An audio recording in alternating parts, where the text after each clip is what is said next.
Swadikap. Good morning from Bangkok. My name is Titinan Pongsuchirak.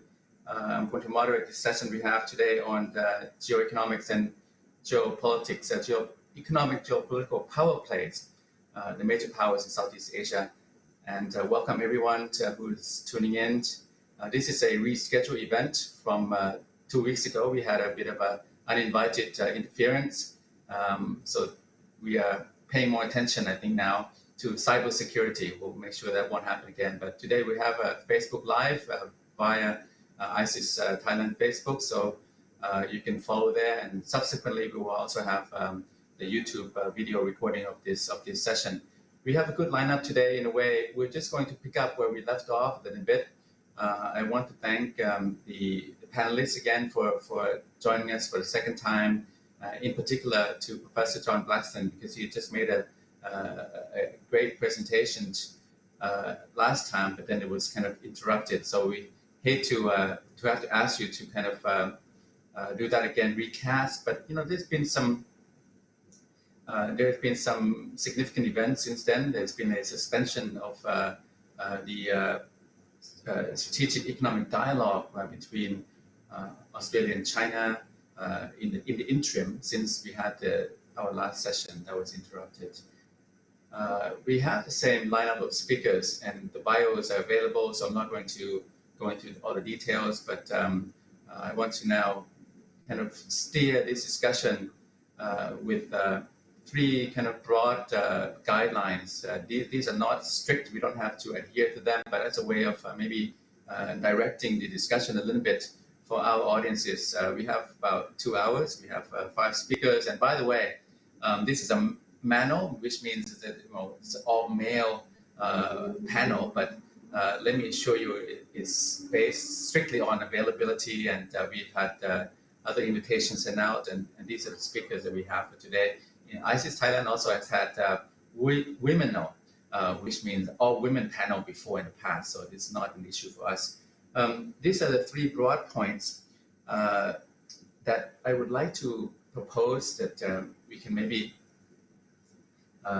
start off with. The great power rivalry competition, US, China, US FOIP, China BRI, and basically the big superpowers are all over the place, and the smaller states in Southeast Asia, and in East Asia and more broadly, they're having to adjust and to calibrate how to navigate this superpower rivalry competition, which is intensifying. So you have, South China Sea, the Mekong region. These are major arenas in mainland Southeast Asia, and in the South China Sea, in maritime Southeast Asia, US and China are at it. And then you also have, middle powers as well, like Japan, maybe South Korea, Australia also in the mix. So that's the first kind of context that we could keep in mind. And then how do these big superpowers exercise their influence, their power, and get their way, and what can smaller states do about that? So China and Australia is one example, but the US also has its, under the Biden administration, the human rights, democracy kind of agenda. Maybe it might be peddling that again. What would the smaller states in Southeast Asia say to that? And then at this time, it so happens that the smaller states, normally smaller states, they would band together in order to increase their clout, increase their bargaining positions. But at this time, Asean, the regional organization of Southeast Asian states, ASEAN is at a weak point. I think that it's fair to say over the last decade, ASEAN has been divided, it's been weakened from inside and from outside. And this weakening divisiveness happening at a time of intensifying superpower rivalry. So that the risk for the smaller states that they'll be picked off, they'll be kind of forced to choose between the bigger powers if they cannot get their act together. We've seen some divisions over the South China Sea among ASEAN states. Also now the latest Myanmar that ASEAN has not been able to grapple with so far to try to find a solution to the crisis and violence. So Let me just very quickly say who we have. We've had the flyer out, and we've had a lot of interest. Over 7,000 people have viewed the publicity materials. I don't know how many will tune in today, but we have Professor John Blackland, who used to be the defense attaché here in Thailand, and he moved on to a second brilliant career as an academic, scholar, think tank analyst. We in Thailand, we look at the Australian senior officers, they can become professors. I think that we would like to see more of that in Thailand. Dr. Evan Laxmana will be our second speaker. He's a senior researcher at the CSIS, Center for Strategic and International Studies in Jakarta. CSIS is a long-time think tank partner of ISIS, Thailand, and then Kunkawi Jongkitawan, a veteran regional affairs journalist, analyst, also a senior fellow with ISIS Thailand, and Cheng Chui Quick, my good friend, also colleague, scholar with the as the head of the Center for Asian Studies at the IKAS, and then the Institute of Malaysian and International Studies at the National University of Malaysia. So welcome, Dr. Cheng Chui. Dr. Cheng Chui has done a lot of work, some pioneering work on the notion of hedging, what small states can do to navigate superpower relations. And then, of course, our last speaker will be, after hearing everything, I'll ask my friend and colleague Yang Yi, Mr. Yang Yi, the Secretary General of the China Institute of International Studies, CIIS, in Beijing, to respond and give us a Chinese perspective of what's happening in the region. So, there's a lot of issues here. I think we have a broad canvas, but basically we're looking at the superpowers being the US-China rivalry competition in the region. We can call it nowadays Indo-Pacific. And then we're concerned about the smaller countries, smaller states like Thailand, Malaysia, Indonesia. Indonesia may be a little bit bigger, but Indonesia may be a little bit of power in a way. But how do these smaller states, short of the superpowers, adjust and manage this intensifying rivalry and competition? So maybe we can start again. Professor Blackson, may I invite you to perhaps give us your take? I know you did a brilliant presentation already, but maybe we can revisit a little bit and maybe even add the latest episode of the suspension of the strategic economic dialogue between China and Australia. Please, Professor Blackson. Yeah, thanks very much, Kop Kun Mak, Ajahn Titanan, Sawadee Kap, Selamat Pagi, Ni Hao Ma. It's great to be part of this panel again. Thank you once again for the invitation. I want to give, I'm a historian by academic training. I want to put what I'm going to say in a bit of a historical context. The global financial crisis was an inflection point, 2008. China's emergence became very categorically clear. But in 2012, President Xi came to office, and we've seen a really significant rise in a martial prowess in China since then, the exercise of sharp power and wolf warrior diplomacy, arguably triggered by the salami slicing, if you like, the capture of the Scarborough Shoal, that then led, with the lack of American pushback from President Obama, the industrial scale island building in the South China Sea. And in 2016, the arbitral tribunal ruling, which went against China over its claims in the South China Sea, and particularly about the 9-dash line, that the Filipino government had sought a ruling on, worked against them. But then since then, we've seen the Philippines back down on that, and we've seen essentially China doubling down on its approach in seeking to control, and possession being 9/10 of the law, seeking to possess and control the South China Sea. But in the meantime, we've also seen a range of other things like cyber attacks that have been on an industrial scale, and pundits by and large broadly acknowledge, even though China denies it, that they emanate from China. My own university here, the Australian National University, has been subject to attack. Our parliament's been subject to attack. China broadcasting networks, television networks, still crippled by cyber attacks. It's very interesting. This has happened while we then suffered from the Trump presidency and what I call the transactional retreat from ideational leadership.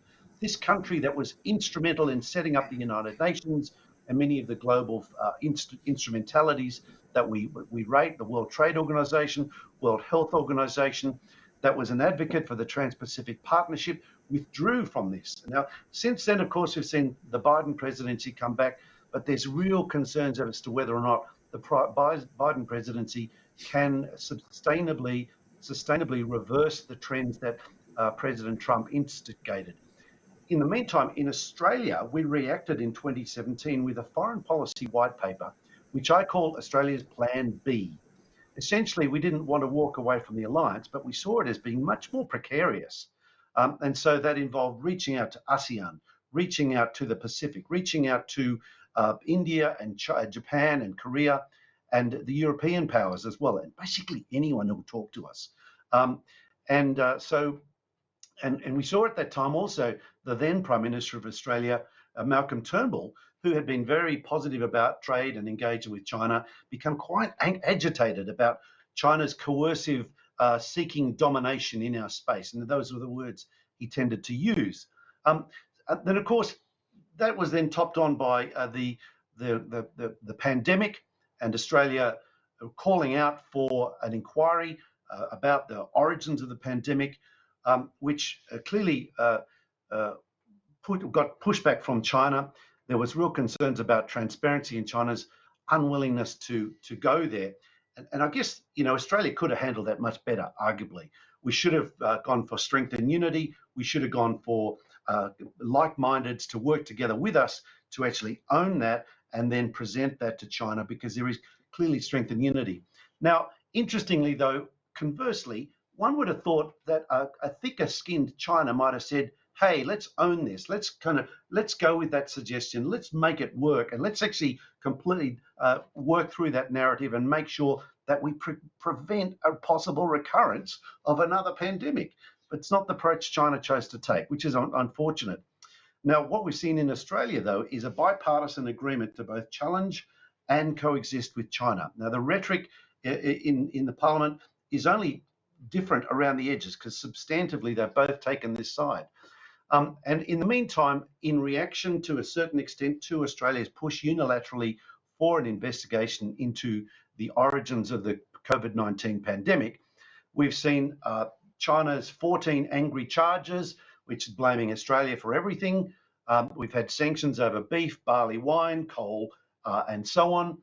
But interestingly enough, because the global economy is not a command economy, it's actually there's a global dynamic equilibrium at work where supply and demand varies depending on floods, droughts, famines, surges in demand, declines in demand. And essentially when China stopped buying our beef and barley, they bought from someone else, but essentially the market that was going to go for that beef and barley opened up for our products. And surprisingly enough, Australia's actually economy grown despite the sanctions. So it kind of speaks to a couple of things. One is that China's proven itself to be unreliable as a trading partner, but also quite capricious as a trading partner. Now, this then leads to another point I want to make about Taiwan. This has come up a lot of discussion in Australia about Taiwan and the South China Sea. Alexander Downer, our then foreign minister in 2004, said Australia would not support the United States over the defense of Taiwan. Now, 2021 is a very different situation.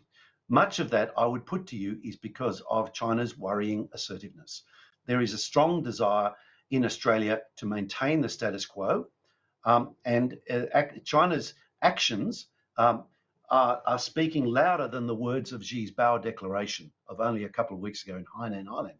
And it speaks to an insecurity that is not befitting of a great power.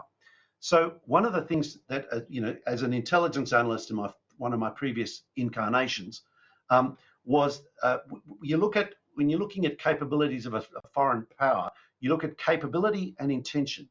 And in terms of capability, we have seen a dramatic spike in military capability of the People's Republic of China, the People's Liberation Army Navy, Army Air Force, Space Force, Cyber Force, its hypersonic capabilities.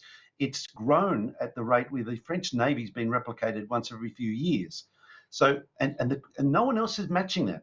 No one in Southeast Asia is trying to match that. The Japanese aren't, the Koreans aren't, Australia's not even the United States is trying to match it. So you've got this capability conundrum, and then you match that with the rhetoric, which is about the apparent, evident intent, capability and intent. And when you look at the rhetoric, the talk about wolf warrior diplomacy, the exercise of sharp power, the assertiveness of President Xi, to an extent that is, it was never the case of the Deng era or of Hu Jintao or his predecessors. This is a much more acerbic calling what some senior officials in Australia have talked about the drums of war. And they're not talking about Australian drums of war. They're talking about Chinese drums of war. And of course, some of that is for domestic political consumption in Australia, the concern that Australians need to wake up to the scale of the challenge that may be coming in the future. And of course, part of that is because the unipolar moment is over. The United States, 30 years ago, when the Cold War ended, looked like it was going to be dominating for the American, so-called American century and beyond. And of course, we know that that was a very short-lived unipolar moment. But so the question is, though, what do we do about it? And this is one of the great questions that Dr. Titinan has raised. We have agency. Now, it's clearly important that we don't want to go around poking the dragon. It's very important that we pat the dragon, not poke it unnecessarily. But we need to recognize it for what it is. And we all have agency. And there is strength in unity, and ASEAN has an important role. Australia has a close level of engagement with Thailand, with ASEAN, with the various states, with Indonesia, with Singapore, with Malaysia and others. And there is an aspect of this which is about competition. We need to recognize that in this competitive space, we have agency and that we have the ability to deter actions that are inimical to our interests.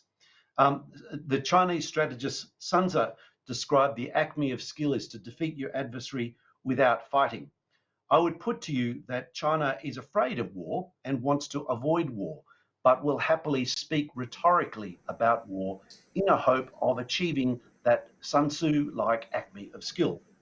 But China has many vulnerabilities, and it needs to be wary of overplaying its hand. Thailand has agency. Australia, Indonesia, and the rest of ASEAN have agency. And we together are looking on at what's happening in Beijing. We are worried about that. Now, there's no question in Australia things could be handled much better. But by and large, there is a consensus that Australia needs to be willing to stand on its principles and stand against the coercive kind of demands, the 14-point demands that have been made against Australia, that if they were on the other foot would be seen as completely contemptible. And of course, that's how it's viewed in Australia. No self-respecting Australian politician is going to concede on those 14 demands. No self-respecting politician in any country would concede on those demands. So where does it leave us today? It leaves us with a bit of a conundrum, and we're facing this space between cooperation, competition, contestation, and hopefully well short of war. China's been astutely clever at playing in the grey zone, where it knows that it's not presenting a nail to the US hammer. And of course, I think this points to the need for us to encourage the United States, India, Japan, the rest of ASEAN to double down on economic dimensions of our relationships, recognize the military dimension, recognize the importance of diplomatic cooperation and collaboration, and respectfully continue to engage with China with a view to making the point that we have agency too. On that point, Kop Kun Mark, thank you very much for the opportunity to speak, and I look forward to the question and answer session afterwards. Thank you very much, Professor Blackstone. I just want to maybe follow up a little bit. To be honest with you, I think many parts of Southeast Asia observers and analysts have been watching and keeping up with the China-Australia friction from afar. And you use the word coexistence. I think basically, what we're seeing is that China is trying to send a message that Australia rejected Huawei in 2018, and then call for like an investigation of the virus in April 2020, and then impose travel restrictions on on the Hong Kong issue and so on. And then the retaliation from Beijing is very severe. But as you pointed out, it forced Australia to adjust. But for us in Southeast Asia, I think you use the word coexistence. So Australia basically is standing up to China. Over here, around here, I think a lot of countries would be thinking of maybe how to accommodate, how to stay out of the way and accommodate. I mean, so Australia maybe has a little bit more heft than we do. But would you think that could this all be counterproductive for China? The message that it's trying to send may be perceived in another way in Southeast Asia. Maybe that is, this is kind of a bullying, meaning that the other smaller states would then maybe view it favorably. They might not say it, but they would be even more wary of China. And we'll come to Yang Yi as the last speaker, and we'll have a Chinese perspective. But for you, Professor Blackstone, John, you think this is maybe sending a message that's being perceived in an opposite direction? So yes, I think there's a recognition by and large here in Australia that China is militarily and economically growing, but it is extraordinary how thin-skinned it is and how sensitive it is to criticism. And it's not the hallmark of a great power. It's the hallmark of an insecure middle power. And my point is that China should be able to take criticism. It should be able to respond to constructive engagement. Now, and should recognize also that nations have a right to stand up for their own interests. Now, it was very clear from a broad-ranging recognition in Australia and internationally that Huawei presented a significant challenge, not only because of the ability through Chinese legislation for Huawei to have demands imposed on it for data to be passed for Chinese intelligence analysis, but also the fact that there's a concern that Chinese domination by an increasingly authoritarian state of the technology space is actually something that Australia did not feel we should support. That was going to actually limit Australia's options and narrow our freedom of action into the future if we were to concede on the technology that Huawei was proposing to introduce. Now, we're in early days. In 10 years' time, we'll probably look back and see this as a bit of a blip. But I think it's important to recognise that from Australia's point of view, and I would put to you from the countries in Southeast Asia as well, particularly Thailand, you need to be looking out for your national interests. And your national interests and our national interests are separate. They are not overlapping completely, and they need to be thought through clearly with the long term in mind. So the question is, how much of a concession should we make to a regime in Beijing that is increasingly adversarial, authoritarian, and threatening? And I would put to you that it's actually appropriate that we respectfully, now arguably we're not doing that well enough yet, but respectfully but firmly push back within reason. And that's because deterrence is one of the policy options we have. We're not looking to just single-handedly deter, but for Australia, the reliance on the United States is really important, and increasingly a recognition that perhaps the quadrilateral arrangement, security arrangement with India and Japan, is actually sending a message back to China that its approach over the last few years is what has triggered the generation of the Quad. It is not happening in a vacuum. It is a response to a fear of an authoritarian and assertive and expansionary Chinese government. Thank you very much. Thank you very much, Professor Blackstone. Let me now come to Dr. Evan Laxmana. Dr. Laxmana, Evan, listening to the Australian professor and security analyst think tank, former senior military officer, I worry because the intensifying friction, it affects our region, Southeast Asia. We don't want to see intensification of this face-off rivalry. Australia is a U.S. ally, like Thailand and Philippines. Indonesia is not. Indonesia is a major maritime Southeast Asian country, the largest, of course, the third largest democracy, largest Muslim country, most populous in Southeast Asia, in ASEAN. So from where you sit, how is this being perceived?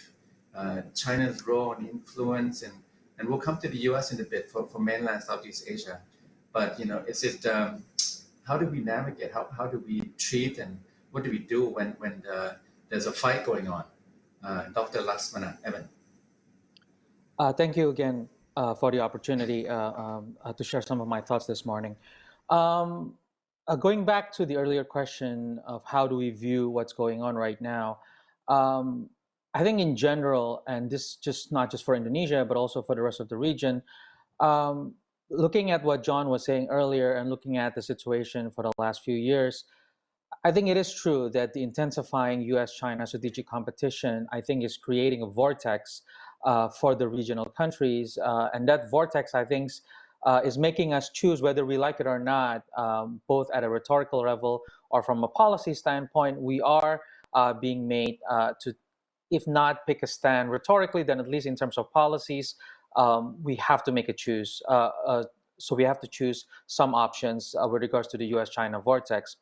Now, I think there's a couple of ways to look at the problem of the US-China vortex. One is to look at the how and to what extent this vortex is pressuring regional states, big and small, middle or otherwise. And then secondly, we should also think about how we can respond to those potential vortex.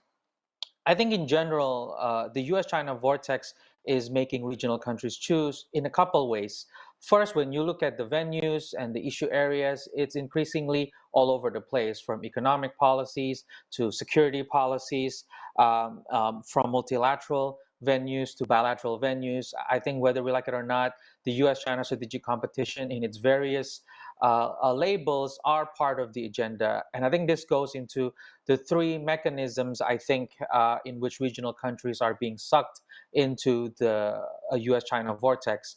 One is agenda setting, two is issue linkage, and three is the policy constraints and inducements. From an agenda setting standpoint, it's not hard to see how in even multilateral settings like ASEAN, whether it's at the ASEAN Regional Forum, East Asia Summit, the topic of the day always touches on some form of the US-China competition. Sometimes it's about the South China Sea, sometimes it's about other stuff. But the issue of agenda setting, I think, is becoming quite prevalent and quite pervasive across the board from these dialogues, but also on a day-to-day basis. I've seen in even normal conversations between mid-rank policy officials who come and visit Jakarta, for example, they always want to talk about not just the US-China side, but also kind of hinting how the US official would come and talk about maritime security, but then also try to make a point that China is doing bad things on the maritime domain. Chinese officials would come to Jakarta and say the exact opposite. The US is also doing bad things through freedom of navigation operations. So it's hard not to be sucked into this conversation because I think both US and China are trying to drive the agenda to talk about their issues and not talk about our issues in the region. And of course, secondly, in terms of issue linkage, we can no longer separate one issue from the other. We cannot have a conversation about economic integration without mentioning the US-China competition. We cannot have a more technocratic discussions about policies or about security or about investment or about trade and even education and technology. Everything is now kind of politicized in the sense that it has to be part of a wider discussion about US-China strategic competition. And this issue linkage, I think, makes it a lot more difficult for regional countries whose options are quite limited. And in the case of Indonesia, for example, sure, in terms of security relationship, Indonesia probably has a very strong tie with US, Australia, as well as other European countries, from education to arms transfer. But economically and everything else, it's very much with China now. So if you try to link up these multiple issues into one big framework, of U.S.-China strategic competition, then I think the regional countries are forced to choose as well between one interest in one issue area with another. Thirdly, beyond the issue linkage and agenda setting, I think US and China are also using their instruments and their leverage over regional countries to limit and constrain our options. US, for example, talks about the CAATSA sanctions, in which if regional countries were to buy arms from Russia, we would be sanctioned as well. China, on the other hand, also uses its economic leverage against regional countries, as John has mentioned, but also I think the Philippines and other countries have seen those economic leverage being used in different ways. Of course, China, I think, has a much wide range of tools at its disposal in this region compared to the U.S., for example. But in any case, I think both U.S. and China tries to provide some policy constraints and inducements in how we talk about the kind of issues that are important for us. So I think these three mechanisms, whether we like it or not, agenda setting, issue linkage, and policy constraints and inducements, I think makes us part of that vortex. And this is a tricky position to be in. So I think one big response that's, I think, not just for Indonesia, but also for our regional countries is to find better ways to provide strategic coherence. Why strategic coherence is important?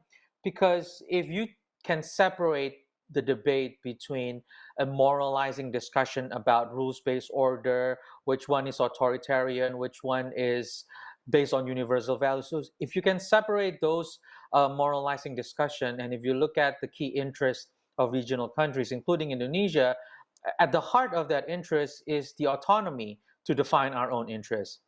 And that autonomy can never be defended, I think, without strategic coherence in a couple of ways. First of all, domestic coherence. Because of the issue linkage, it's very easy for the US and China to make sure that they have a different access to different political elites in the regional countries. The US would try to gain favor through the security side of things, for example, and China would try to gain favor through the business or the economic side of things. So figuring out how regional countries can respond coherently has to start with realizing that you can no longer afford not to have a centralized hub at the government level that can distinguish, figure out options, and integrate the different economic, political, diplomatic, and security tools at your disposal. So domestic coherence, and of course backed with bureaucratic coherence, I think is necessary to respond to the US-China competition.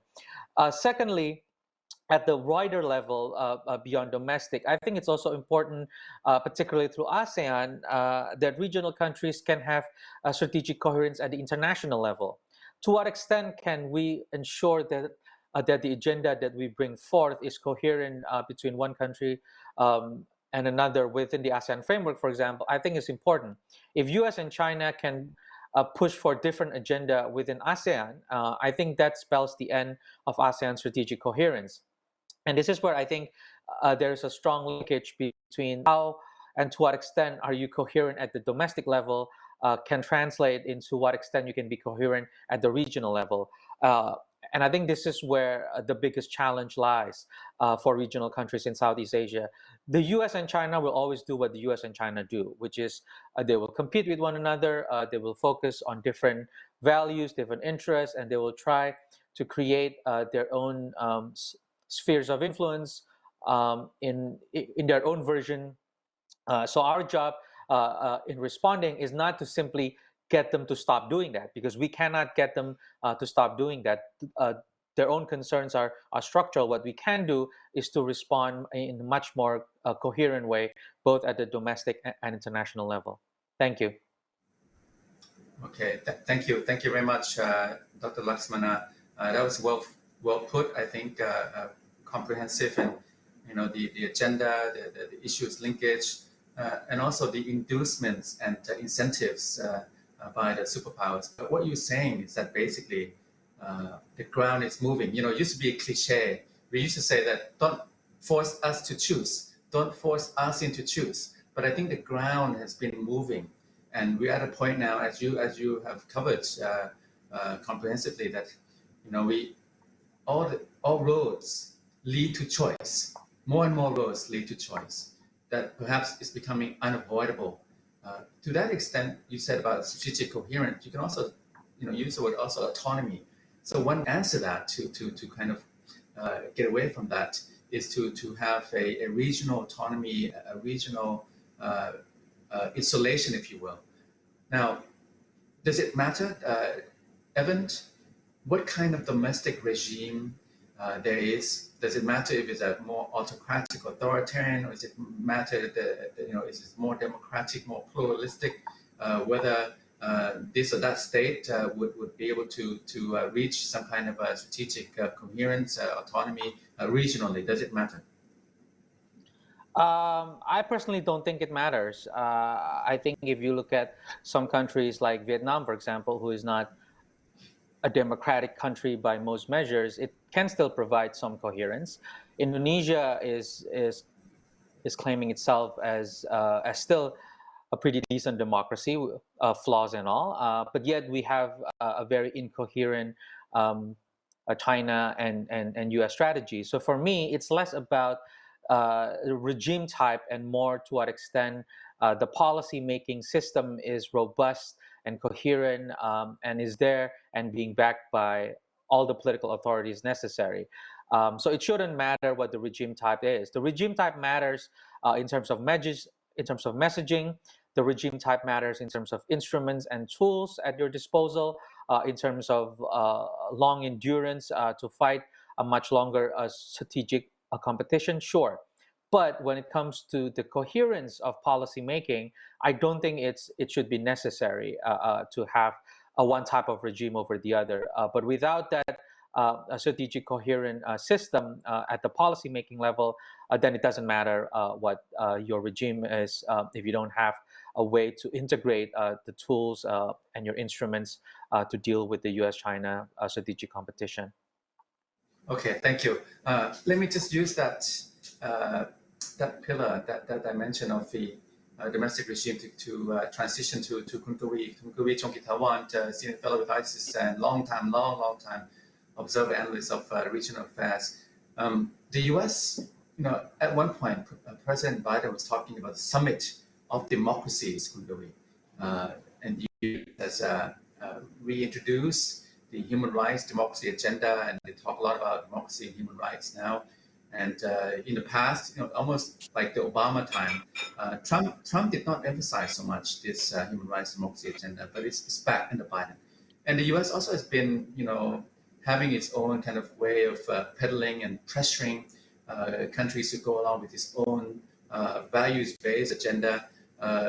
What do you think of this? Does it matter that it seems that more authoritarian regimes, like let's say Thailand, Cambodia, Laos, maybe a little bit more partial or accommodating towards Beijing, less Washington, and maybe Indonesia, Singapore will be on the other side. Vietnam is in between.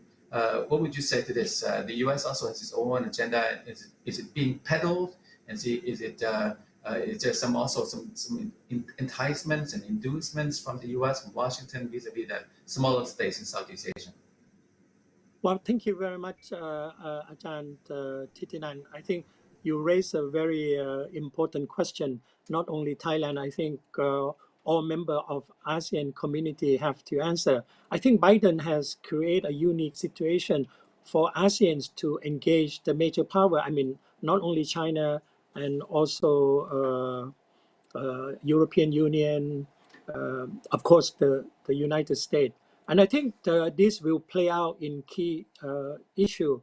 I would like to point out that America advancement of the so-called national values as part of the foreign diplomacies in the next 4 years has to be recalibrated. I think in the first 100 days, the Biden administration has not yet, I really understand well the situation in ASEAN, particularly now you have a new situation, the Myanmar crisis.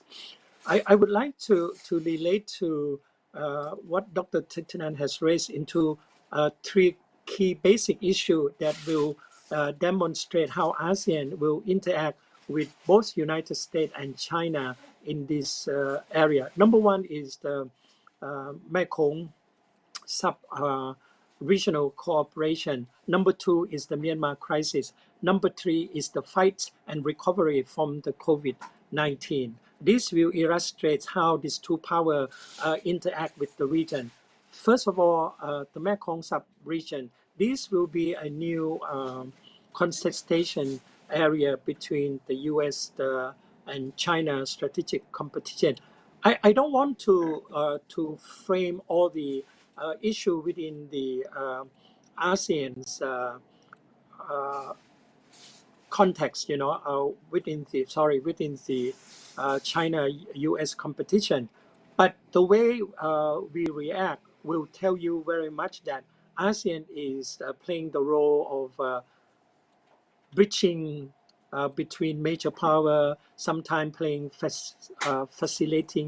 facilitating role, because it's in the interest of ASEAN to get both power to work together. We depend on United States on the securities. We depend on China's on our economic.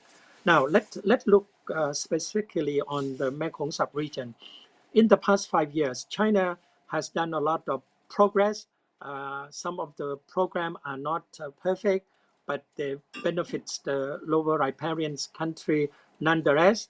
And in the past year, America has realized that it has to promote its program, recalibrate the whole Lower Mekong initiative into a more dynamic program that will engage allies and friends. So you have the new versions called Mekong US Partnership. I hope that with this new platform, it will provide US and allies of United States, for example, New Zealand, Japan, Australia, South Korea, to help together in order to concretize some of the program in developments of the Mekong sub-region. I think this is very good. Now, given these two major powers brief up their cooperation, it's the duty of the lower riparian country, particularly Thailand, Vietnam, Laos, Myanmar, Cambodia, to get their act together. And I think they are doing that. The revitalizations of ACMEC's economics framework and what they're trying to do, I think this year they will set up ACMEC secretariats in Bangkok. A lot of countries already have committed to help with the development program action plans of ACMEC. I think this very good, so that ACMEC can lead the way and tries to cooperate both the platform promoted by the United States and also China. That's the first issue. Second issue, Myanmar crisis is a little bit tricky. Of course, a lot of scholars have framed the Myanmar crisis within the framework of the U.S. China's strategic competition. But I don't think, given the current situation, that is the case. ASEAN is taking up the Myanmar crisis through the so-called regional process. ASEAN is in the driver's seat. Of course, during the past 103 days, a lot of criticisms against ASEAN that a lot more could be done. I would not go into detail, but I think what ASEAN is attempting to do is to go for a long haul. And it's not only the chairman of Brunei that have to engage with the Myanmar crisis. I think given the nature of the complexity, the next chairman, Cambodia, even the chairman beyond Cambodia, Indonesia, have to play an important role in making sure that ASEAN's process, the regional process to settle one of the key issue will get resolved. So I think at this moment, both China and United States, as well as international communities, are watching closely how ASEAN would proceed with the crisis in Myanmar. They already have 5 consensus points now. I think we have to see in the next few days what would come out and what would be implemented. This is very important because major powers are watching, and their tolerance have limit. They might want to do things their own way. For example, impose furthermore sanction and try to increase pressures on the Myanmar military regime. Thirdly, on the issue of COVID, I'm glad to say that ASEAN could find more common ground in working with both US and China. Just last week, ASEAN has a senior official level discussion with the United States. They have discussed ways and means to increase cooperation. United States has already committed to donate $112 million extra funds for ASEAN member to fight against COVID-19. I think that's very good, and the United States is supporting the policies to lifting the intellectual property rights of vaccine. Will all go well with this scheme of cooperation. And at the same time, China, which has already close consultation with ASEAN in providing vaccine and others medical equipment to fight the COVID-19. That has been very well known. In fact, China has been very active in providing vaccines to selected member of ASEAN member of late. Has been the case of Thailand. At first, Thailand only wants to buy commercially from the China, but of late it has to accept donations from Chinese government up to 1 million doses of Sinovac. I think that is the very good sign. So in the fights against COVID-19 and the recovery from COVID-19, I think ASEAN can do a lot more in linking these two major powers into close collaboration. And I think this one big challenge, because most of the scholars are now looking at the future of ASEAN, that it has to choose sides between the United States and China. I don't think that would be the case. ASEAN will choose ASEAN side all the time because ASEAN know exactly what to do. And I have to say this, it sounds pretty cliche. ASEAN is very pragmatic when it's come to dealing with China and also United States, regardless of the pressure that both countries put on ASEAN. ASEAN will pick the best possible way that will benefit the region at large. At certain time, you will see disagreement. At certain time, you will see certain member come, doing certain things that give a lot of doubt to ASEAN unity. But in the end, let me remind you, in all ASEAN decisions, ASEAN will always come to the middle ground. Look at the 5 consensus points. There are a lot of disagreement in the beginning. There's 2 extremes. One wants to more, one ASEANs to do more. The other part want ASEANs to listen more. So, but in the end, 5 points consensus represent the middle ground. And I think this middle ground will represent the ASEAN ways to cope with strategic competition between United States and China, as well as other major powers. The fact that the latest ASEAN chairman's statement urged foreign ministers to consult both US and China reflects ASEAN's readiness to engage major power in all circumstances, in all issues. And ASEAN actually is very active in reaching out to major power, knowing full well if you fail to engage major power, the impact of their competition, imagine or real, will fall on ASEAN. Thank you, Dr. Thitinan. Thank you very much, Mr. Wee. I'm just going to pick up on a couple of points you made and also answer a very quick follow-up question. I'm glad you brought up COVID-19, the pandemic. The vaccine diplomacy has been won by China.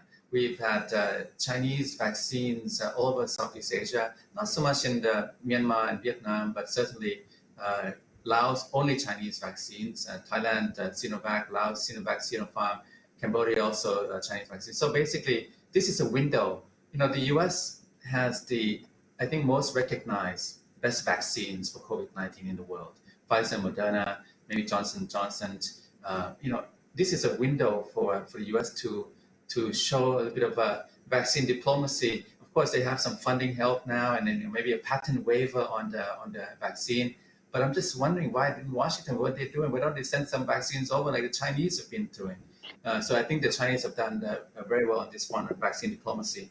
And then ACMEX is it's really almost a perfect example of how, what to do when the superpower rivalry gets uncontrollable. I mean, to intensify. So basically, you have the first generation Mekong River Commission, Mekong Agreement, Mekong Institute, all that governing bodies from the 1990s. And then more recently, over the last decade, China's come up with its own framework, the Lanchang Mekong Cooperation. So the riparian countries, the lower Mekong Basin, they're not too enthusiastic about LMC, but there's no other game in town. So I think ACMEX, Ayeyarwady, Chao Phraya, Mekong, the Economic Cooperation Strategy, started in Thailand in the early 2000s, is being revived, partly because the countries who have states here, the smaller states of the Mekong regions, do not want to go to LMC and do not want to go to the US. This is the Mekong US partnership, the MUS, if you will, Mekong US partnership, very recent program, and suddenly doing a lot of resources. And they have the Stimson Center, I have to say, this is a think tank based in Washington with the dedication to, a whole project to dedicate it to monitor the Mekong all the way in Washington, not with a local partner, regional partner. So I think from Beijing's point of view, even from the local point of view, this is quite a big push, a big step up for the US. But so ACMEX is kind of like the middle way. The point about Myanmar is not a US-China confrontation. But Kun Kavi, could it be possible? China is not so happy about the coup. US certainly opposed to the coup. Could it be possible that the US and China can come together and come up with some kind of a breakthrough on Myanmar crisis and violence and civil war? Well, there is a good possibilities. I think at meeting in Alaska, both sides have discussed Myanmar issue, and both sides agree to maintain close contact and exchange information. For the time being, regarding the Myanmar crisis, I think it would be beneficial for both United States and China to support ASEAN effort from behind, encourage them to proceed with what they have in mind, and pressure whenever it is necessary. I think so far so good, whatever the major power have done. Regarding ACMEC, I think I like to build on what you have said. ACMEC is a very good middle way for engagement with United States program and other international consortium, as well as the Lanchang Mekong cooperation. Why? Because for the first time, riparian countries have its own action plan, which is own rule-based and governance, and these must be promoted. And most importantly, this is also very interesting, is that Mekong now has developed the so-called Mekong Identity. Such identity will dictate further engagement and outreach to other major power. On COVID, things are also very interesting. I think it's the domestic challenges that the Biden administration has to face to recover. And now suddenly they realize that they have more vaccine, more than they need, and the excess vaccine could be donated to foreign countries, less developed countries quickly. So I think America is too obsessed with domestic restraint, somehow that limited their foreign policy option. I have seen many examples. Unlike Beijing, Beijing has a broad and much longer policy objective, so they can pursue it with less constraint or restraint. Ajahn. Thank you. Thank you very much, Kapun Kavi. Let me move to Dr. Cheng Shui Quick. Dr. Quick, you don't have to be quick. You can take up to 10 minutes. But I just say you're an expert on this, I think earlier in your work, and I think it's been cited widely about what smaller states can do and must do to navigate, to hedge, or bandwagon and accommodate and join, or somehow balance the major powers. The smaller states, by the way, I'll just use this as a launching pad. The smaller states in the Mekong region, for example, Cheng Shui, they have less of a leverage. On the vaccine, for example, we're looking at full recovery, herd instinct. The countries that did poorly on virus, like US, UK, and Europe, they're doing much better on vaccine rollout, and they're going to recover faster. Herd instinct by the end of this year. Vietnam herd herd immunity. Perhaps by, I think, middle of 2022, and herd immunity for Thailand forecast to be about projected in 2022. But for Laos and Cambodia and Myanmar, smaller states, herd immunity looking at 2023, maybe 2024. So even on vaccines, smaller states don't have much of a bargaining chip. It's almost like the third world of vaccination options. In this superpower mix, Dr. Cheng Shui, the US, China, I think we can see that it's not just intensifying, it's getting to a point where we have to choose. Is that the case? If we don't choose smaller states, we're talking about smaller states in like Cambodia, Laos, Brunei even, what to do then? Is your still hedging framework still work here at this time, even though the superpowers now are forcing us to have a choice, to make a choice? Cheng Shui. Thanks very much, Ajahn Titinan. Sawadee Krap, and a very good morning or good afternoon to everyone. Jay has started with a lot of very rich and also, I would say, difficult pointed observations. And let me perhaps, within the time that I have to talk about hedging without using the word hedging, I thought that I would use a different word to better serving the purpose of this panel. And I think also to relate to the major points that I already mentioned by all the panelists. Jay early on talked about coexistence, and John talked about Plan Bs, and also agency on the part of regional countries to respond to the big power dynamics and all that. And then I understand that my good friend Evan talked about three mechanisms, and then Kun Kawi talked about three issues faced by mainland Southeast Asia and also broader Southeast Asia. So I thought I would put forward one main argument backed up by 3 points. And the main argument is simply that, and that's the word that we use, about multi-layered alignment. My argument is that it is not alliance, but multi-layered alignment that is emerging as the main dominant strategy on the part of Asian countries, ASEAN countries for sure. And I have 3 reasons to illustrate why this is so. And I think this would better explain how and why countries are trying to position themselves, maximize their benefits, but also to hedge different kind of risks in the way that is allowed by the current situation in which big power rivalry is growing. So my 3 points is first about how multi-layered alignment or alignment in general is different from alliance. And second point is about who are those countries that are pursuing multi-layered alignment and what are the differences between them.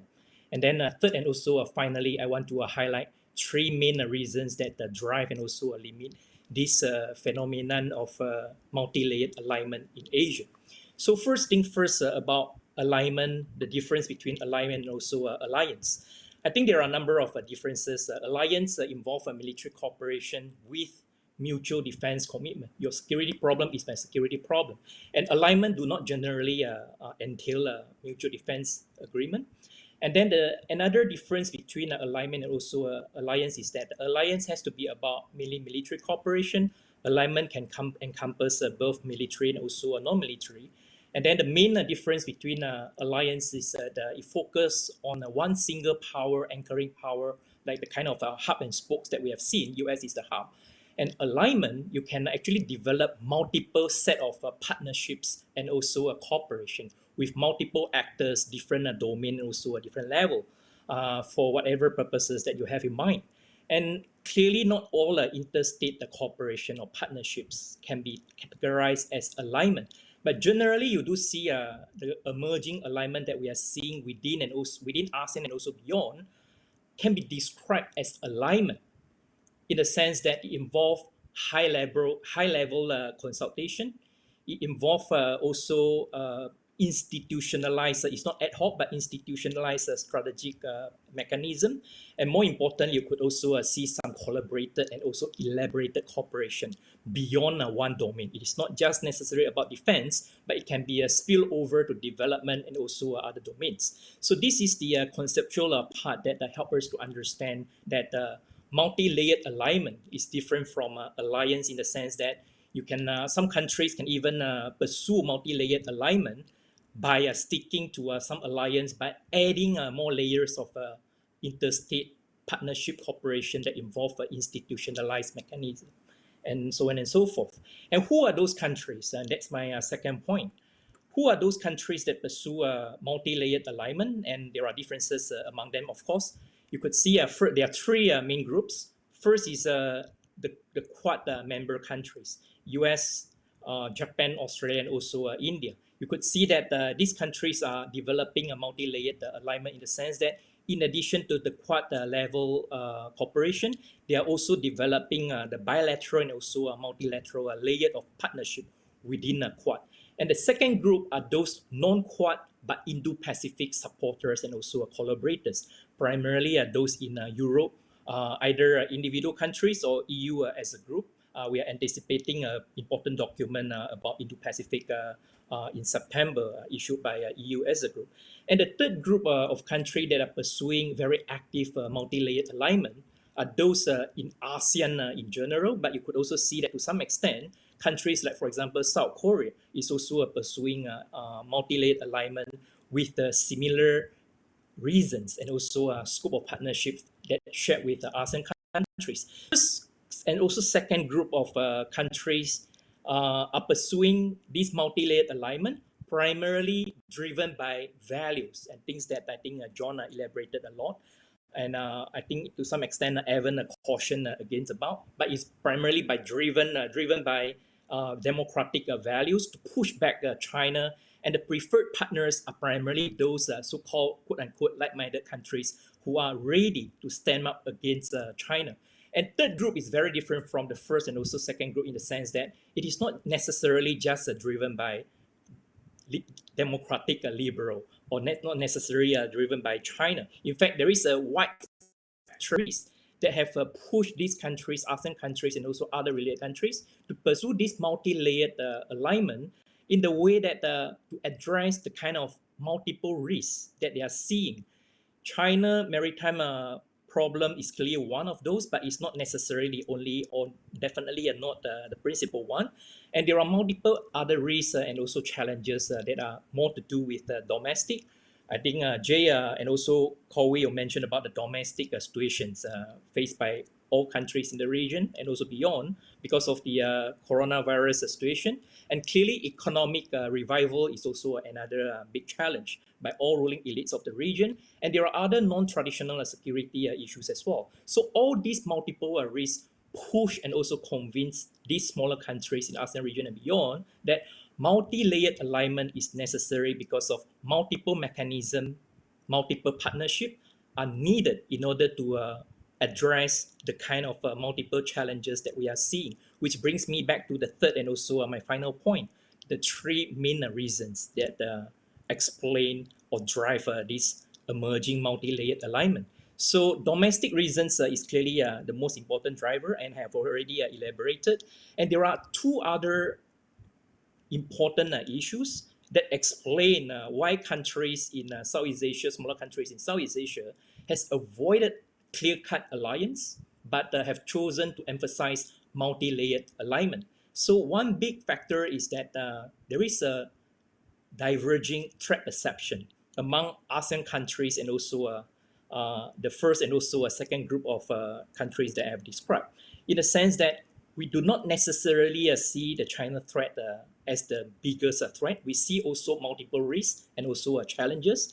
And countries in Southeast Asia clearly see the so-called China threat as the self-fulfilling prophecy. The more you see China as a threat, the more you prepare for it, there will be an action reaction, and then the concern will become clear and also an immediate threat. So different threat perception have led different countries to choose a different kind of a partnership depending on what is more urgent and what is more important and also pressing for them. And then the other reason that explain this multi-layered alignment, it's also because of, I think there is a huge uncertainty, not just about US-China relations, but also huge uncertainty as to, we are not quite sure whether we have a very reliable pattern and also reliable allied support if there are security issues coming up either over the sea or different areas.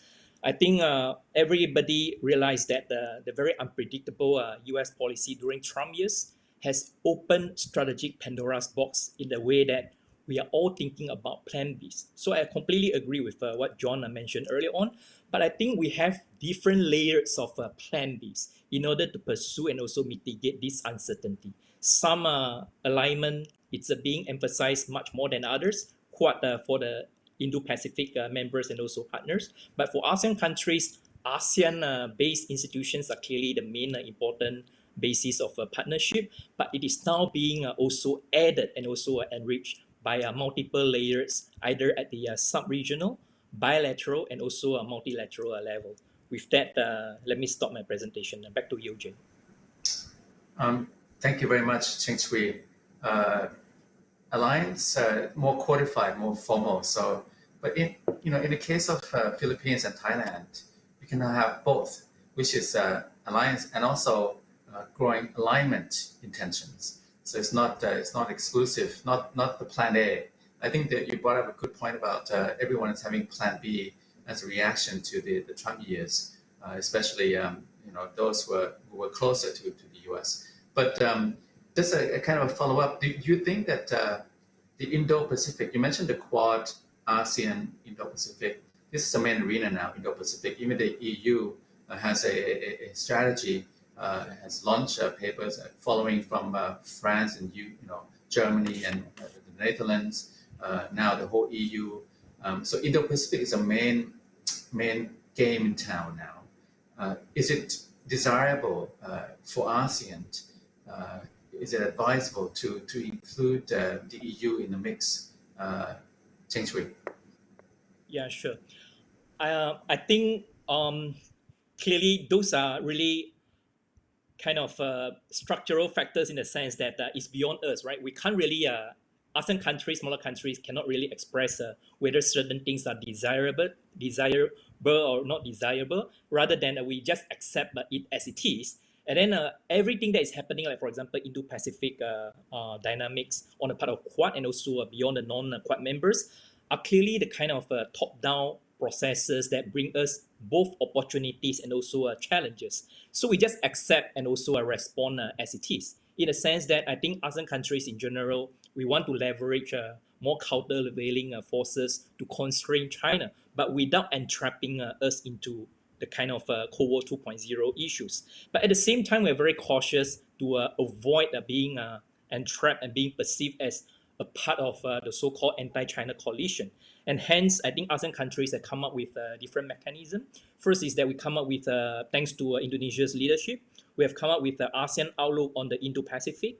And when we mention about Indo-Pacific, we try to emphasize that we are referring to the ASEAN version rather than the Quad version of Indo-Pacific.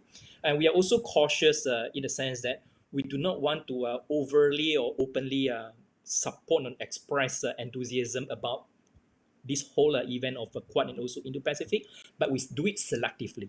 When individual countries, either it's from the Quad and also the second group non-Quad members, are coming to us for cooperation, then you just need to select and choose, right?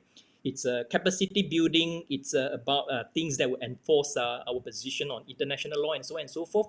We would collaborate. When it is too sensitive and also counterproductive in creating this ability, we would keep stance. And hence the multi-layered alignment in the sense that it allows us to collaborate according to what is feasible and what is also desirable. So one good example would be Indonesia, Singapore, Malaysia have all pursued multi-layered alignment in the sense that we are deepening our long-standing defense partnership with Uncle Sam, but at the same time, we are also expanding and also elaborating our cooperation with countries like, for example, Japan, for example, Australia, France, and others, and including China, in order to underscore our basic fundamental stance that we are not taking sides and we are not wanting to send the wrong signal.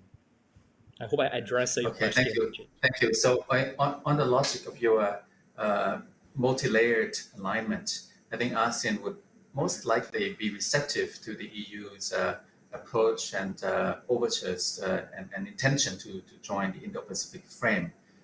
Because I think there's some skepticism in ASEAN capitals and Southeast Asia more broadly about the Quad, that the Quad could turn out into a kind of an anti-China front, and that the Quad could maybe undermine and circumvent ASEAN centrality.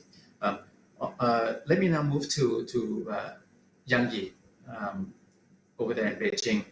You've heard a lot now, Yang Yi, on the table. I think we've covered a lot of ground. Geographically, South China Sea, Mekong region, in terms of agencies, players, ASEAN, the middle powers, and the superpowers.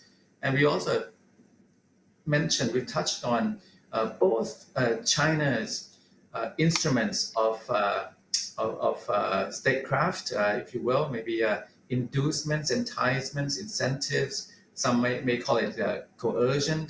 But the U.S. also has its own kind of agenda now in the Biden that is trying to push, especially in the Mekong region, squaring up against China with the Mekong-U.S. partnership and with the human rights democracy agenda being back now. From your view in Beijing, Yang Yi, and from your interactions with colleagues and so on, how do you see, I mean, from the Chinese perspective, is China being challenged, let's say, by Australia, and that's why China has to respond in this way?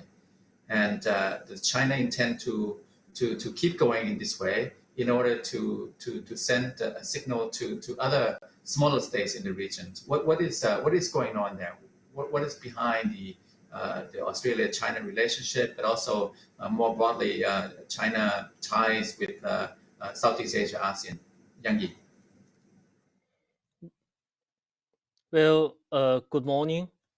Thank you, Dr. Titina. Thank you for inviting me to today's meeting, and very glad to be here and discuss the issues with so many regional experts.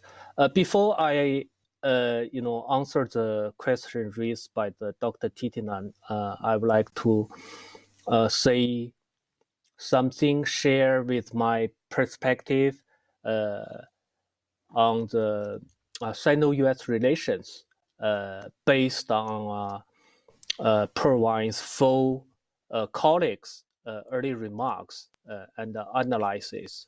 So what I do is that I try to provide a Chinese perspective on the regional affairs and the big power relations in the Asian Pacific.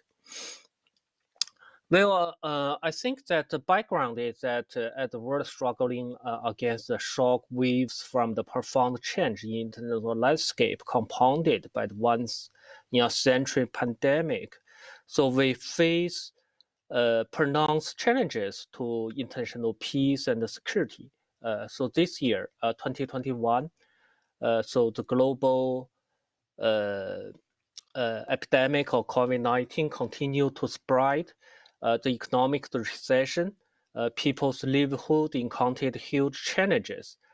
So some countries have advocated protectionism and economic decoupling.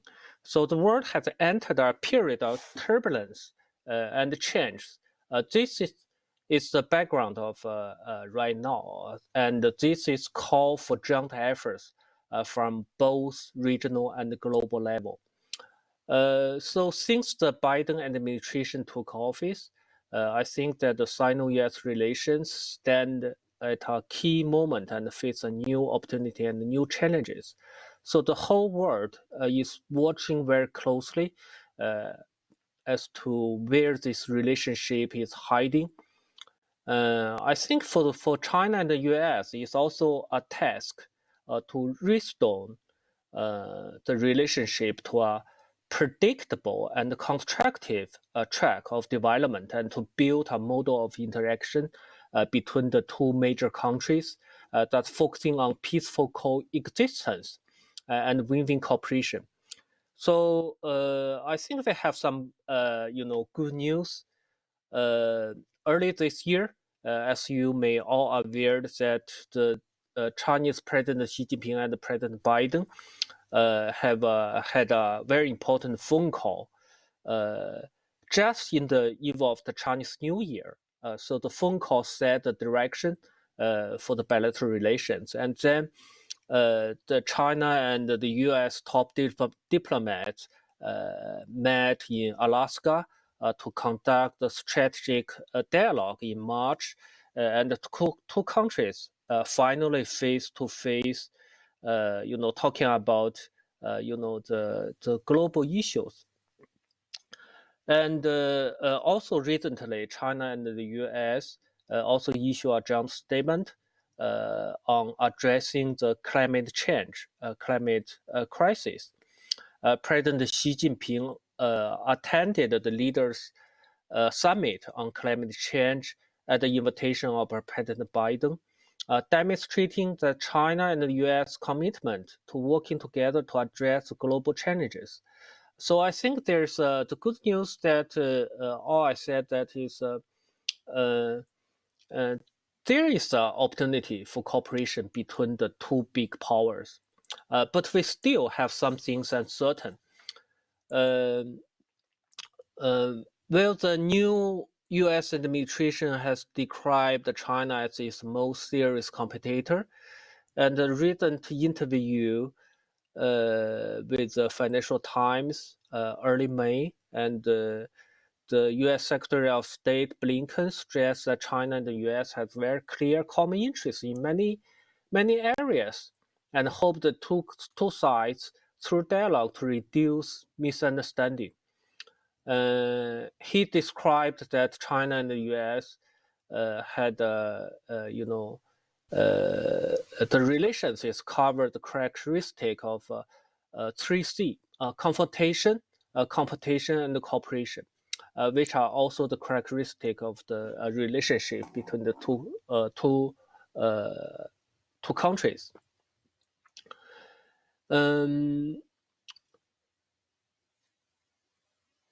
He also pointed out that the two, the China and the U.S. are not in the Cold War relationship, but a coexistence of competition and cooperation. According to the U.S. State of Secretary of State, and the U.S. will engage with China at all levels, focusing on getting results. Well, for China, I think that some colleagues also mentioned earlier that China committed to a path of peaceful development, one that underlines peaceful coexistence and mutual beneficial cooperation. So I think that the major goal of the Chinese, or a major goal, is working for a better life for the Chinese people, rather than seeking to replace or unseat any other countries. So this is the policy is very, very clear. In the Chinese Communist Party's 19th Congress, the statement is mentioned that the contradiction between the people's growing needs for a better life and unbalanced and inadequate development is a major problem that we, the Chinese Communist Party need to deal with. So that it says all our work, all our job is working to deal with such kind of contradiction. So for the, the Chinese policy that I think is still we try to create a favorable environment for the Chinese development, and the development is for a better life for the Chinese, people. So I think that this is the Chinese, policy's major goal. So we hope that the two countries, China and the U.S., could uphold the spirit of no conflict, no confrontation, mutual respect, and vivid cooperation, actively, explore a way of peaceful coexistence between the two major countries with different social systems. So there is some potential cooperative area, I think that climate change already mentioned, already makes some achievement, and also I think several colleagues already mentioned there is a potential area for the two countries is that joint response to the COVID-19, and we can working together on that. Especially in the Asian Pacific, and also the most pricing cooperation area is economic and trade cooperation. In the 40 years, when China and the U.S. Established the relationship, and also by the way, this year is the I think in the 1971 is Dr. Henry Kissinger secret visit China. It's 50 years anniversary of the ping pong diplomacy and Dr. Kissinger secret to China. But right now, frankly speaking, it's a very difficult and also very key moment for the two big countries. So we need to do something and to find more cooperation areas between the two countries. Also, there is I think there is some potential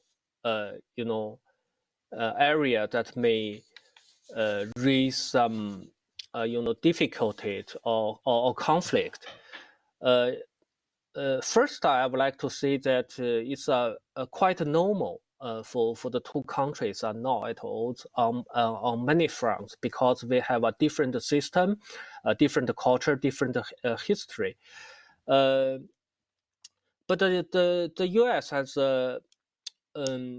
for the Chinese perspective, from my perspective, the U.S. has grossly interfered in China internal affairs on the issue involved, Taiwan, Xinjiang, and Hong Kong. For the Chinese perspective, I think that the U.S.-Chinese policy has not worked out the shadow of the Cold War mentality. So the Alaska, meeting, the strategic dialogue between the top diplomats between the China and the U.S. Demonstrating that at least some of the U.S. senior officials, they have some old thinkings. They're still in the Cold War area, mindset, and trying to form alliance against China. Before the Alaska meeting, the court, the meeting, the U.S. have the meeting with Japan and South Korea, and the Secretary of the State of the U.S. Blinken, state very frankly and clear. So why we meet with our alliance, that is, we try to find some pressure to China. So there is some potential area for conflict in our region. So I think that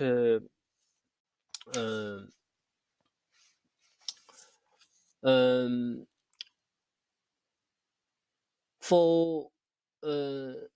the bilateral relations, there's some good news. There are also some, some things uncertain, and especially, we hope we are not challenging anyone. We also hope the U.S. will keep its confidence as the #1 country in political, economic, military, and but all we do is that we try to make a better life with for our people. I think for the region, and especially when we're talking about the China-Australia, relationship is quite not good. And as our Australia, colleagues mentioned that although the political relation is not very good, but I think he's quite satisfied that the economic of Australia is also growth. So that's not the case. In the past, it's also have some bilateral relations. For example, the China and Japan also have some period of about decades. The political relationship is not very good, but economic, bilateral economic cooperation is is growing, but it's cannot lasting for forever. I think that for the Chinese perspective, that Australia's ill will toward China to spread from the commercial area to the diplomatic, military, and other fields often use the name of national security and the national interests to undermine the commercial rules and regional stability. For some of the at least most of the issues we cannot understand. For example, the Huawei, as our Australia friends mentioned, the Huawei 5G, and the first time I heard the bride, the Huawei, cell phone, is from an Australia friend. He introduced me to a Huawei. The Huawei is very good. It's very cheap and very good. But finally, Australia, became the first country in Asian Pacific to buy the Huawei and 5G. I think that 40 years ago, when China opening up to the outside world, we introduced a various of Western technologies, things are reform and opening up, and we are not threatened by this kind of technology. Why would bring Huawei's 5G technology to the Western? Threaten your political system, or threaten your national security. We cannot understand, but we can communicate. Maybe you can tell us, why the Huawei 5G technology can threaten your political system or your national security. This is I think that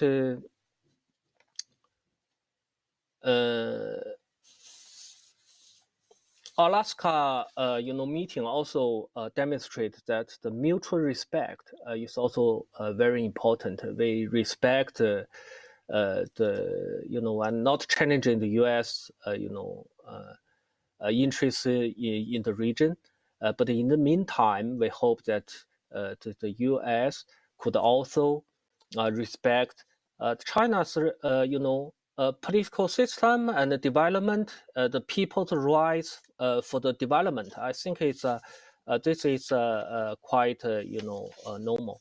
For some of the suggestions, it's not suggestions. I think that maybe some recommendations for the future bilateral relations. Or first, I think that maybe not only the U.S. but some of the Western countries should recognize that China's rising, China's development. So not always use the double standards to have a color eye, on China. So that's what we say that the outdated Cold War mentality. And second, I think that very important that in this quite very key moment that I think the normal interaction need to be restored. We have the COVID-19, we have some, political relations is not very good. In this particular time, I think that government level, think tanks, university, media, organization, business, as well as other exchange at the subnational level, we all can contribute in their own way to the overall relations. So there is in the past, there is some blocks to the people-to-people exchange need to be removed. So the third, I think maybe for the bilateral relations, maybe proper management of difference need to be called for, and we need to manage the different.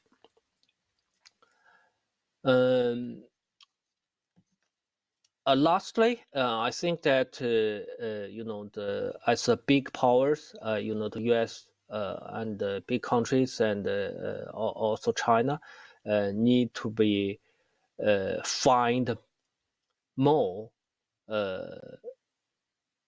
cooperation area that can benefit for both. That is that mutually beneficial cooperation need to be broadly, so that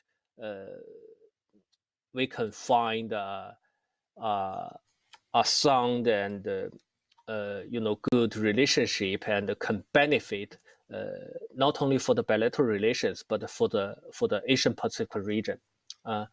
Thank you, Dr. Titinan. Okay. Thank you very much, Yang Yi. That was just what we were looking for in terms of having a straightforward, solid perspective from Beijing, from a think tank attached to the Foreign Ministry of China. The key words, the key takeaways from your remarks, you mentioned the word the benefit of Chinese people more than once, also mutual respect and coexistence. So is it the case, also you mentioned about the Australia, why the West is opposed to it, and there's a lot of common ground between US and China. You mentioned climate change, of course, climate action, and then COVID-19. So the tone, Yang Yi, the tone is very conciliatory.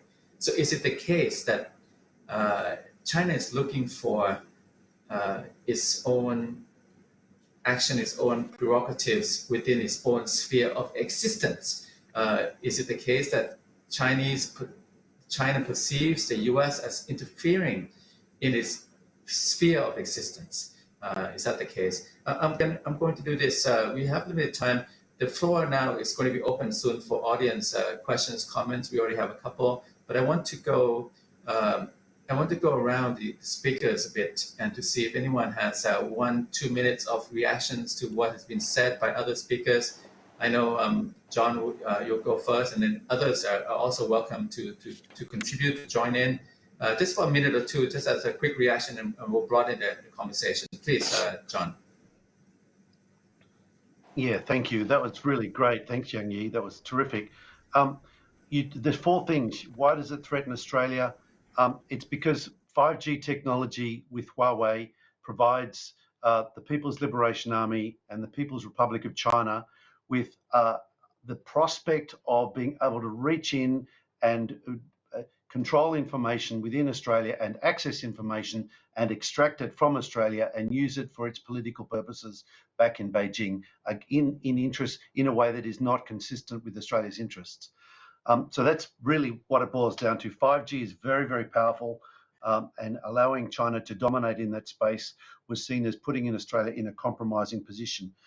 You mentioned mutual respect being important, and I concede, and I agree with Dr. Titinan. The conciliatory tone is very encouraging. I think it's very important that that respect is mutual, and I agree that Australia has been using some a language that is a little bit rhetorically contestable, but I think the 14 points that China has put up to Australia, they're not a mark of mutual respect. They're a kind of patronising tone. I agree, normal interaction should be restored. That would be wonderful. We need to properly manage the differences. I completely agree with that. But part of the issue here is the fact that we in Australia, and I think this is something across Southeast Asia, has been at the brunt end of considerable foreign interference. And so we can't pretend that that has not been happening. And that, I think, speaks to why Australia has developed its Plan B. We're worried about the United States and its ability to sustain its rhetoric. We're worried about what might be happening there. But we're also particularly worried about what's happened under President Xi.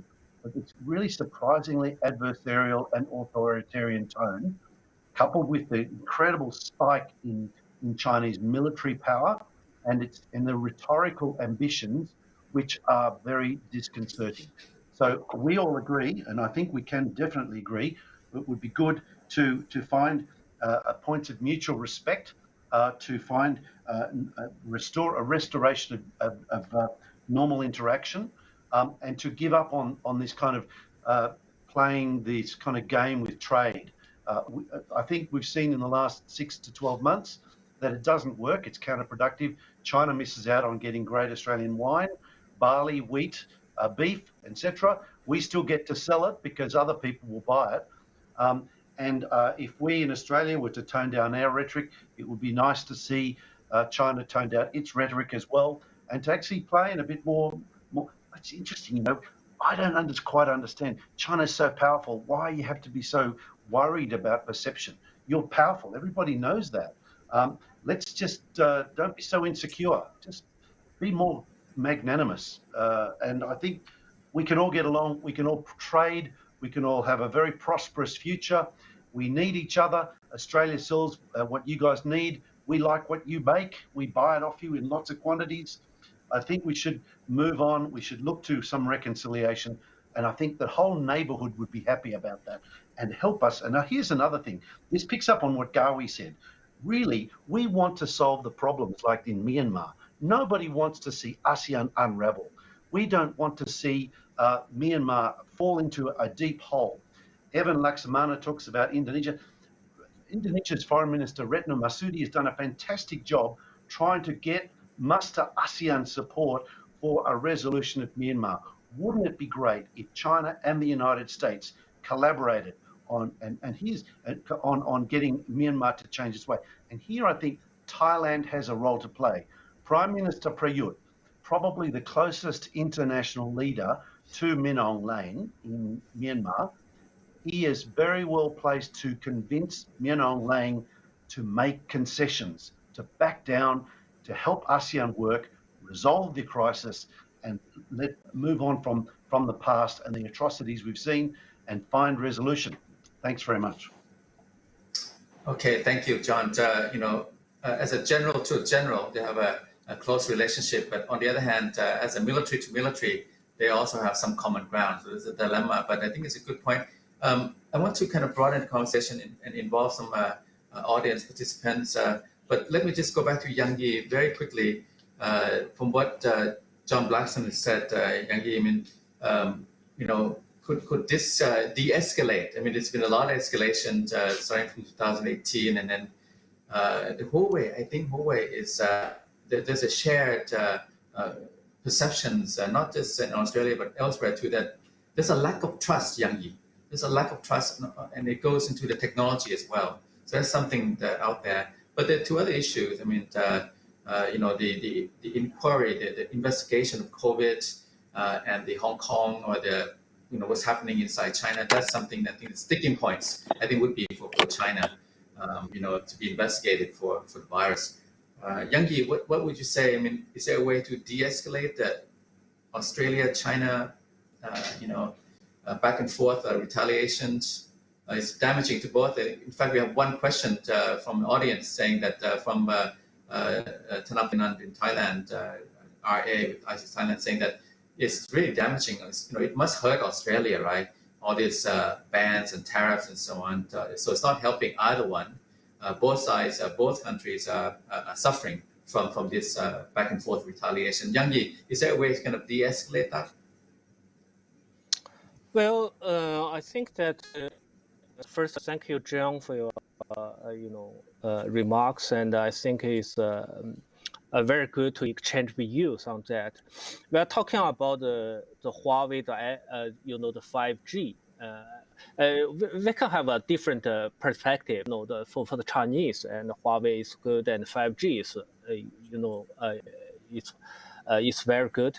And you have the intelligence background, but I have a diplomatic background, so there's different views on that. But what I'm trying to say is that not the Huawei, the 5G, is that how the Western people like Australia to see the China's rising, to see the high tech, the Chinese development. So this is, I think, it's a it's a long way to cooperate. For example, if I think that Australia, for my personal perspective, Australia's policy to China is go too far. Even jump higher than the U.S. Even jump higher than the U.S. And I read some. I'm not an expert on Australia, but I read some. Australia. News. News on the Australia's policy to China. I think even some formal Australia officials did not agree the current policy to China, and also compared to the New Zealand, also the Australia and New Zealand's policy to China is totally different. So this is my personal perspective that maybe Australia should think that, as you mentioned, that maybe Australia should handle it maybe better. There is a better way to deal with that. I think China and the Australia, as the all the very important countries in the Asian Pacific, there's no fundamental contradiction, between the Australia and China. But for some of the, as you mentioned, the drama of the war, or some remarks on Taiwan, even I think some Western media, Western reports, they think you are go too far. So for most of the Chinese, I think that for the Chinese normal people, they think some of your senior officials' remarks is, I think is cannot accept. Cannot accept. So this will be, I think, certainly will be considered by the policymaker. So there's a long way for the bilateral relations. But I think that China and Australia should be find some more cooperation areas. But first, I think exchange, also the scale of the exchange, very, very important. Okay, thank you very much, Yang Yi. I'll just add to that. The recognition of China's rise, Yang Yi, as you mentioned several times, is imperative. I think it has to be recognized. I think that's not in doubt. For the smaller countries in this neighborhood, sometimes we wonder, China's rise is happening. It's a reality, and it's certainly recognized and often accommodated. But I think sometimes there are questions about, well, how much does it rise to? Are there any limitations to China's rise? What are the parameters? And all major powers, I think we have some perceptions of their parameters. For China, I think it's still open-ended. I think that's what worries and concerns a lot of the smaller states, Yang Yi, in the neighborhood. I'm just going to broaden the conversation now. And there's a question for Dr. Cheng Shui quick, and then I'll come to Evan and Kun Kawi for any remarks you might have. But Cheng Shui, the question from Gwen Robinson, Senior Fellow with ISIS Thailand, but also an editor at large with the Nikkei Asian Review, asking, Indo-Pacific means different arenas to different countries, different states. What are some of those different perceptions of the Indo-Pacific, and how do they affect the regional framework and dynamics? Maybe just a couple of minutes on that, Cheng Shui, if you could, please. Yeah, very good question. And my response would be differences across the different versions of Indo-Pacific or perception about Quad are not so much about the word the actual being used, and also not so much about the goals that being emphasized or stated in those documents. I would say the main difference is really about the relative emphasis on certain goals and also the actual or potential impact that are evolving. For example, I think ASEAN countries generally are very worried about the implication of the Quad version of Indo-Pacific on our own centrality, ASEAN centrality. We are also want to emphasize more about the inclusivity. So let's make it clear. We want to pursue all these good goals, like for example, rules-based, for example, open and free navigation, for example, stability and all that. But we do not want to do this at the expense of any particular partnership, including those with China. And let me also end by saying that the differences are not just between ASEAN versus say Quad and also European countries. You could differences even among Quad and also among certain European countries. For example, India want to emphasize more of safety, for example, that's one. And even among European countries, you could see from Germany's Indo-Pacific document. Something interesting is that in Germany emphasize a lot about the goals of Indo-Pacific, but we don't really mention about that the Quad has become too sensitive and being perceived as something like of anti-China or cutting edge China dynamics. I will stop here.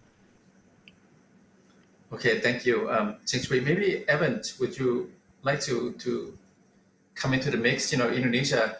We should also cover a little bit about the other middle powers in the region, not just Australia, but also Indonesia. But Japan. Somebody mentioned India, not just a middle power, but very upper range. And there's also the issues like CPTPP, China not in, US no longer in, the RCEP, China in, but US out. Evan, from the middle powers perspective, perhaps, and from Indonesia, Indo-Pacific, what does it mean? I think that ASEAN tried to handle the FOIP by coming up with the AOIP, but the Indo-Pacific is now the main frame. Go ahead, please, Evan. Thank you. Just two main points. I think one on Indonesia side, and secondly, regarding the Indo-Pacific. On the Indonesia side, I think, yes, sure, it's the biggest country in Southeast Asia, it's a middle power, etc. But I think the fundamental weakness of Indonesia remains that we haven't quite yet developed strategic options beyond ASEAN. It is we do first instinct ASEAN. The problem with Myanmar, first thing ASEAN. The problem with Indo-Pacific, first thing ASEAN. So we've always had this natural reflex for all strategic problems to go through ASEAN. And I think we have come at a time when we need to think of those non-ASEAN options. We haven't quite gotten there yet. I think we're exploring those new options. Some of them are unilateral in nature. Some of them are cross-regional in terms of our engagement, but we haven't quite reached that point. So I think until such time when Indonesia develops non-ASEAN strategic options, I don't think we can be a fully effective regional player at the Indo-Pacific level.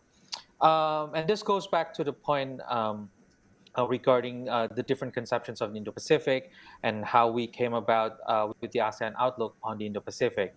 I think there is a convoluted debate to have regarding what exactly is the Indo-Pacific, because I think different policymakers and different scholars use Indo-Pacific to mean different things. Some use it to refer to a particular geographical construct. Some use it to refer to the relations within that geographical construct, and others refer to a specific policy instrument, like the US's version of freedom of free and open Indo-Pacific. So the conflation of FOIP as a geographical construct, as a policy instrument, I think makes it hard for us to pinpoint what exactly we're talking about. But for Indonesia perspective, when we started to feel that Trump finally make the Indo-Pacific front and center in 2016, 2017, we felt that sooner or later, the agenda in regional conversations, including those involving most countries in the region, as well as ASEAN through the East Asia Summit and so forth, will start to talk about Indo-Pacific. But we don't have a common reference to talk about the Indo-Pacific without using the US's version, without using Japan's version. So we felt that the ASEAN outlook on the Indo-Pacific is our way to regain the agenda setting. So now, when regional partners want to talk about the Indo-Pacific in an ASEAN context, we can refer to the ASEAN outlook on the Indo-Pacific. So this brings back the agenda setting a step to ASEAN. But the problem with the document itself is that Indonesia hasn't given the specific resources and strategy to implement the key points of the ASEAN outlook. And the ASEAN outlook as it stands right now is nothing more than a norms exercise. It has literally listed down things that we've already agreed upon within ASEAN context for the last 10, 20 years. The areas of cooperation are also areas that we've all agreed to work together, whether it's about economic development or maritime cooperation. So right now, the key challenge for the ASEAN outlook, and I think this challenge has to fall on Indonesia as the one who actually initiated the document, is how do we move from a norms building exercise to an outcome shaping strategy. And this, I don't think we have quite figured out yet, but this year, before Myanmar, Indonesia was actually planning to prepare some of the options on how to implement the ASEAN outlook on the Indo-Pacific as we head to Indonesia's chairmanship in 2023. But of course, Myanmar, I think, takes over all of the discussion in ASEAN right now. So before we address the problem with Myanmar, I don't think ASEAN can figure out how to best maximize the ASEAN outlook on the Indo-Pacific. Thank you. Thank you very much, Evan. So we have about 7 minutes left. I want to just invite Gui. The last 3 decades, the reference, the term around here used to be the Asia-Pacific, with and without the hyphen. It was about prosperity, APEC, for example. And now suddenly, Indo-Pacific is the rage, is the buzzword. Where do you think this is going? Well, the new definition will continue. It will define the role of ASEAN as a middle point between the Indian Oceans and the Pacific Oceans. And I think what Laksamana has said that ASEAN need to operationalize the AOIP, and ASEAN is doing so actually. And I think not only Indonesia that has to be given credit, Thailand also, because Thailand worked together 2019 to come up with the solid plan of AOIP, because earlier Indonesia went alone in promoting Indo-Pacific and it did not work. So you need the whole ASEAN's idea to come together what Indo-Pacific means. And AOIP was the product of years and years engagement of ASEAN with dialogue partners. So it's like 7-Elevens of ASEAN cooperation with major power, and it's very important. Now we have the, what do you call, framework, which all the major powers can come in and pick. So I think it's very important that ASEAN use AOIP as the main frame. Of course, United States, other countries have their own. They can hook in later. I think Laksamana said, well, that because of the COVID-19 and Indonesia plans to put a much more concrete idea into the scheme, but it fails to do so because of the COVID. But I think Indo-Pacific is here to stay, and ASEAN as a middle point to all these two competing continents will play a very important role. And AOIP, like it or not, people still think that it's a empty framework. It's not. I think ASEAN will, you need the time for ASEAN to work on it. Thank you. Thank you very much. You know, when we talk about Asia Pacific, it's more about prosperity driven. You know, ending with culminating with let's say CPTPP, RCEP. But when we talk about Indo-Pacific, we have FOIP, we have the Quad, we have AOIP. So it's more security oriented, very geopolitical oriented. In the last few minutes, I just want to focus on Myanmar. You know, Evan just talked about it. I think this is the to me, an existential crisis of ASEAN now. I mean, ASEAN's had a lot of challenges and it's been very resilient, you know, in 53, 54 years of existence, and it's gone through a lot of Cold War and all of that. But since ASEAN became 10 countries, they had the Myanmar chairmanship as a challenge, 2005, 2006, and then the Nargis, 2008. And then now, I think this one, now a bit of 2011 Thailand-Cambodia border skirmish, but the Myanmar crisis, nothing like it for ASEAN. In the last few minutes, and bear in mind that Myanmar and Thailand are the two countries that represent the corridor between the Indian Ocean and the Pacific Ocean, really, I mean, geographically, right? So Myanmar is a very critical, crucial, pivotal country, and if it you know, becomes uncontrollable violence and it spirals out of control, it's not in ASEAN's interest or any major power's interest. I'll just go around a little bit now. Maybe we can start a little bit with Yang Yi. As your last remarks, is it possible that China would play a constructive role? I mean, China has you know, blocked resolutions at the UNSC on condemning the Myanmar and the Tamil. Very understandable, and you know, Russia has done the same. But beyond that, I mean, China has reached out to the CRPS, the opposition, and not just the military. So it seems that China has some intentions to have some compromise within Myanmar. Any thoughts from you, Yang Yi? What can be done? What can China do? Could China work with ASEAN and or the US? You know, what can we do about Myanmar?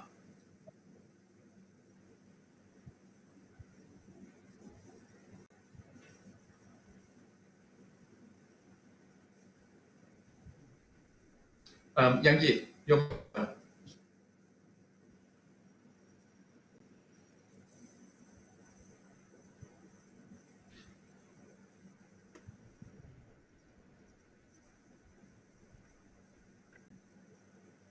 okay. Can you please control room message him, and then I'll come to Professor Blackson. Any thoughts on Myanmar? We'll go around here as a last set of remarks. We'll take a few minutes. Go ahead. You have a minute or two. Yeah. Thanks, Jay. Myanmar has the potential to unravel ASEAN. I think Indonesia's Foreign Minister Retno Marsudi gets it. She understands it, and Prayut needs to get it. He needs to get that while Min Aung Hlaing is a fellow traveller as a military leader wanting power, but Myanmar has the potential to seriously damage ASEAN centrality. And it also has the potential to spill over many refugees. We're on the cusp of a civil war in Myanmar, and the international community has a very important role to play in preventing that. China can play. Thailand has a very important role because it's a neighbour and it's a trusted neighbour. The rest of ASEAN, we've already seen Malaysia and Singapore and Indonesia already trying to play in this space. Australia's offered good offices as well. it's so important for all of us that this problem is resolved and that Min Aung Hlaing pulls his horns in and makes some concessions for the sake of the people of Myanmar, for the prosperity of Myanmar, and for the centrality and stability and longevity of ASEAN. Thanks. Okay, thank you very much. Evans, Indonesia has played a leading role so far, but yet limited progress on the ground. Still no ASEAN envoy. Brunei is a chair. Cambodia is a chair next year. What's Indonesia's forward-looking moves on Myanmar? Yeah, I think Myanmar is certainly a big strategic challenge, not just for Indonesia, but also for ASEAN. I think Indonesia has tried, within the constraints of ASEAN, has tried to cobble up a response before the ASEAN leaders meeting and now after the ASEAN leaders meeting. But of course, for us, the big challenge is not just figuring out how to engage both sides of the conflict.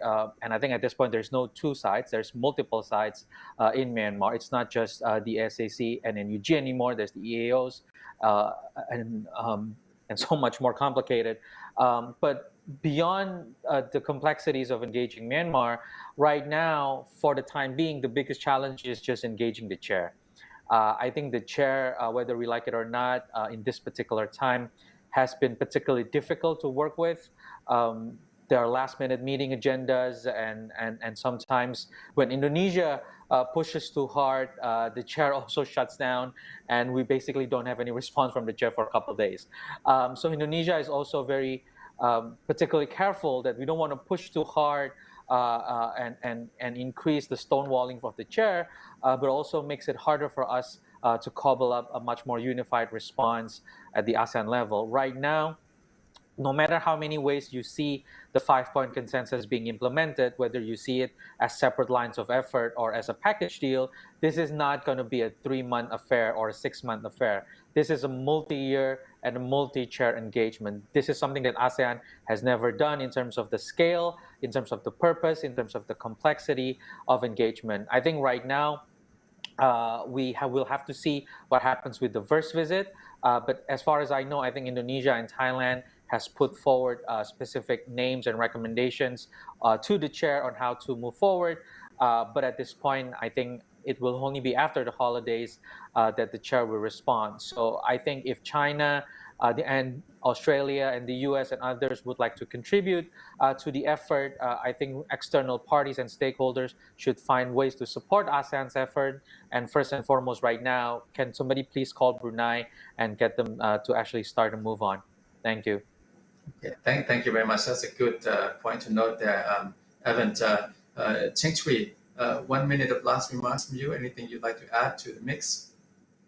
Yeah, I agree with what have been said, and nothing much to add. I think we can save time for other panelists. Okay, Khun Kavi, and then when it comes to Yan Yi last, Khun Kavi, Myanmar, anything else that can be done? Well, a lot. I think first of all, you must trust ASEAN. Secondly, ASEAN jump into Myanmar, the ASEAN's regional process. It takes time, and as Loksamana said, that is multi-years. I think finale would come much long time from now. And thirdly, it takes time for ASEAN to make decision. Once it make decision, it cannot retract. It has to move on. So that's very important. And ASEAN has more than one head. It takes 10 heads to come up with a decision. It's slow, but once it decides on things, it's move on. Finally, a lot of people complain about ASEAN that it could have done things faster, much better than all that. But, ASEAN is a available option that is the most beneficial to all. Otherwise, you have major powers that have their own preponderance of using power and their ways of diplomacy. So I think ASEAN is a sure bet, but it's slow.